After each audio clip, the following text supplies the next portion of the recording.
बिस्मिल्लाहिर्रहमानिर्रहीम। उर्दू कहानियों की दुनिया में खुश आमदीद। पेशे खिदमत है मेरे प्यारे दोस्तों। बहुत अरसे की बात है, किसी शहर में असलम नाम का एक शख्स रहता था। उसकी बीवी सलमा बहुत नेक और खूबसूरत थी। वह एक खूबसूरत घर में रहते थे। अल्लाह ने उन्हें दुनिया का हर सुख दिया था। उन्हें सिर्फ एक ही दुख था कि उनकी कोई औलाद न थी।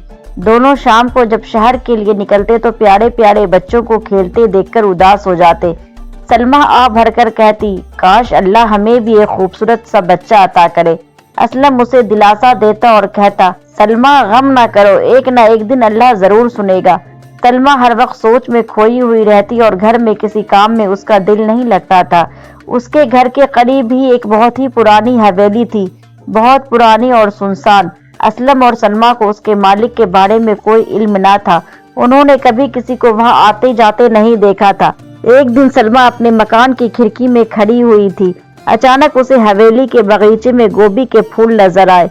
वो बहुत खुश हुई। उसने आकर असलम को कहा, आपने गोभी के फूल देखे हैं? असलम ने हैरान होकर पूछा, कहाँ? सलमा बोली, आइए मैं आपको दिखाऊं। यह कहकर सलमा उसे खिड़की के पास ले आई और असलम को गोभी के फूल दिखाते हुए बोली, मेरा जी चाहता है कि मैं ये फूल पकाकर खाऊं। असलम बोला, इस हवेली का मालिक न जाने कौन है, सुना है यहाँ एक जादूगरनी भी रहती है। ऐसा ना हो कि हम किसी मुसीबत में फंस जाए। मैं नहीं जानती, मुझे तो गोभी का फूल खाना है। असलम ने उसे समझाने की बहुत कोशिश की, लेकिन उसने उसकी एक ना सुनी। आखिर मजबूर होकर असलम डरते डरते हवेली में गया और चंद फूल तोड़कर लाया। सलमा ने खुशी खुशी गोभी के फूल पकाए और दोनों ने खूब मजे से खाए। दूसरे दिन सलमा ने असलम को दोबारा फूल लाने के लिए मजबूर किया। न चाहते हुए भी उनकी हवेली में जाना पड़ा। उसने डरते डरते चंद फूल तोड़ा। जब वापस आने लगे तो एक खौफनाक आवाज आई, कौन हो तुम, क्या कर रहे हो? उसने पीछे मुड़कर देखा तो सामने एक डरावनी सूरत वाली औरत खड़ी थी, जो दरअसल एक जादूगरनी थी। खौफ से उसके हाथ से फूल गिर पड़े।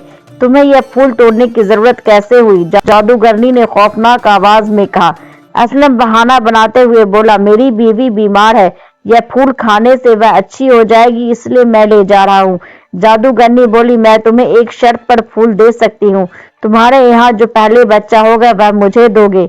असलम बेहद खौफजदा हो गया। उसने जान बचाने के लिए जादूगरनी की यह शर्त मान ली, पर जादूगरनी ने उसे फूल ले जाने की इजाजत दे दी। वक्त गुजर गया और असलम और सलमा गोभी के फूलों का वाकया भूल चुके थे। उन्हें जादूगरनी से किया हुआ वादा भी याद न रहा। कुछ अरसे के बाद उनके यहाँ एक प्यारी सी बेटी पैदा हुई। असलम और सलमा की खुशी की कोई इंतहा न रही। उन्होंने उसका नाम नीलम रख दिया। इस खुशी के मौके पर असलम गरीबों में खैरात बांट रहा था कि अचानक जादूगरनी ने नीलम को अपनी गोद में उठा लिया और बोली, क्या तुम्हें अपना वादा याद है? इस पर असलम ने सलमा की तरफ देखा। सलमा ने रोते हुए कहा, खुदा के लिए मेरी बेटी मुझे वापस दे दो। मगर जादूगरनी ने उसकी एक ना सुनी और नीलम को लेकर चलती बनी। जादूगरनी उसे अपनी हवेली में ले गई और बड़े प्यार से उसकी परवरिश करने लगी। नीलम जूं जूं बड़ी होती गई, उसके बाल आम लड़कियों के मुकाबले में बहुत ज्यादा लंबे होते गए। जादूगरनी ने नीलम को एक बहुत ऊंचे मीनार में रखा। यह मीनार शहर से बहुत दूर था। उसके ऊपर सिर्फ एक ही कमरा था जहां नीलम रहती थी। इस कमरे से ना तो नीलम नीचे आ सकती थी और ना ही कोई ऊपर जा सकता था, क्योंकि मीनार में सीढ़ियां नहीं बनाई गई थी। जब भी जादूगरनी नीलम से मिलने आती तो नीचे से आवाज देती, नीलम बाल नीचे गिराओ। नीलम अपने लंबे बाल खिड़की से नीचे लटका देती और जादूगरनी उसके सहारे ऊपर पहुंच जाती। नीलम से मिलने के बाद इसी तरह नीचे आ जाती। एक दिन एक शहजादा अपने शिकार के पीछे घोड़ा दौड़ाते हुए उधर आ निकला। मीनार के करीब आकर उसने अपना घोड़ा एक तरफ खड़ा कर दिया और हैरानी से मीनार को देखने लगा। अभी वह मीनार को देख ही रहा था कि उसे दूर से जादूगरनी आती हुई दिखाई दी। वह फौरन एक झाड़ी के पीछे छिप गया। थोड़ी देर बाद जादूगरनी मीनार के पास पहुंची और खिड़की की तरफ मुंह करके जोर से बोली, नीलम बाल नीचे गिराओ। नीलम ने बाल नीचे लटकाए और जादूगरनी उन्हें पकड़कर ऊपर चढ़ने लगी। शहजादा झाड़ी के पीछे ठहरकर यह सब कुछ देख रहा था। जादूगरनी जब खिड़की के रास्ते अंदर चली गई तो शहजादा सोचने लगा, यह लड़की कौन है और जादूगरनी ने इसे क्यों कैद कर रखा है? यह राज मालूम करने के लिए शहजादा वहीं बैठकर जादूगरनी के वापस जाने का इंतजार करने लगा। थोड़ी देर के बाद जादूगरनी मीनार से नीचे उतरी और वापस चली गई।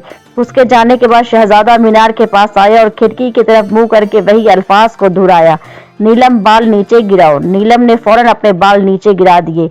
शहजादा बालों के सहारे ऊपर पहुंच गया। नीलम ने आज तक जादूगरनी के सिवा किसी को नहीं देखा था, इसलिए वह शहजादे को देखते ही चौंक पड़ी और घबरा कर बोली, आप कौन है? शहजादा इत्मीनान से जवाब दिया, घबराओ नहीं नीलम, मैं एक शहजादा हूँ, मुझे अपना हमदर्द समझो। नीलम ने यह सुनकर बहुत खुश हुई, मगर जादूगरनी का ख्याल आते ही वह रोने लगी। शहजादे ने रोने की वजह पूछी तो नीलम ने अपनी दर्द भरी कहानी सुनाते हुए कहा, अगर जादूगरनी को आपके यहाँ आने का इल्म हो गया तो वह हम दोनों को जिंदा नहीं छोड़ेगी।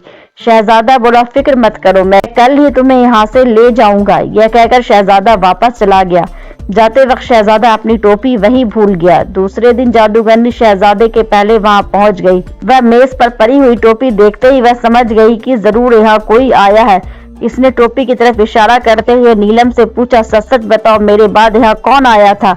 जादूगरनी को गुस्से में देखकर नीलम डर गई और सब कुछ सच सच बता दिया। जादूगरनी ही यह सुनते ही आग बबूला हो गई। उसने फौरन कैंची पकड़ी और नीलम के बाल काट दिए। नीलम को अपनी खूबसूरत बाल कट जाने का बहुत दुख था। थोड़ी देर बाद शहजादा भी मीनार के पास पहुंच गया। यूं ही खिड़की की तरफ मुंह करके कहा, नीलम बाल नीचे गिराओ। तो जादूगरनी ने नीलम के कटे हुए बाल नीचे लटका दिए और खुद खिड़की के पीछे छुप गई। शहजादा अब ऊपर पहुंचा तो जादूगरनी ने उसे धक्का दे दिया और शहजादा धड़ाम से नीचे गिर पड़ा। गिरते ही वह अंधा हो गया।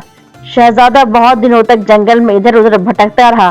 फिर एक दिन उसे एक गाने की आवाज सुनाई दी। शहजादा समझ गया कि यह आवाज नीलम की है। शहजादा आवाजों की तरफ दौड़ा, लेकिन ठोकर खाकर गिर पड़ा। उस वक्त नीलम ने भी शहजादे को देख लिया। वह भागकर उसके पास आई और उसका जख्मी सर अपनी गोद में रख लिया। जब उसे मालूम हुआ कि शहजादा अंधा हो चुका, उसकी आंखों से आंसू निकल पड़े जो सीधे शहजादे की आंखों में जा गिरे। इस वक्त शहजादे की आंखें ठीक हो गई। उन्होंने खुदा का शुक्र अदा किया।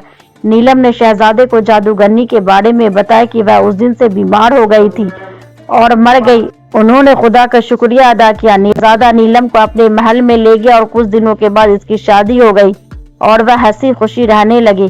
प्यारे दोस्तों, कहानी अच्छी लगी हो तो कमेंट सेक्शन में अपनी राय का इजहार जरूर करें और मेरे चैनल को सब्सक्राइब करना बिल्कुल ना भूलें।